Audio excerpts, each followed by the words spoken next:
Everybody, welcome to this course in which we are going to create a GTA like game with using Playmaker and Unity. Playmaker is a visual scripting tool, and visual scripting tool means that we can build powerful games in Playmaker without writing a single line of code. So there are a couple of more assets available on Asset Store like Bolt and Behavior Designer.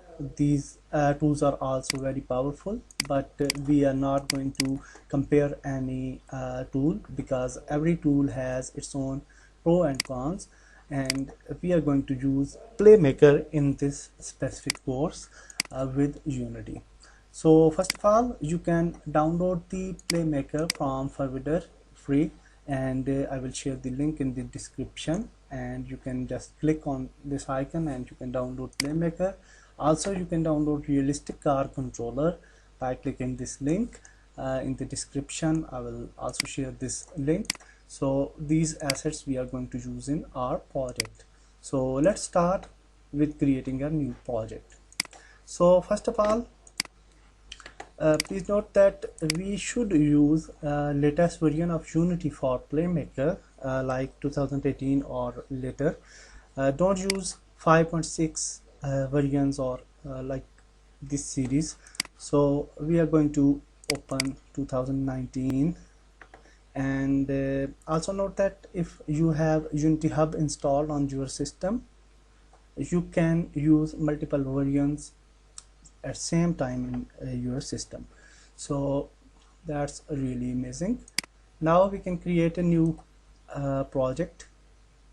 We can just click on new, and we can name this project. I just think name as a weakest word,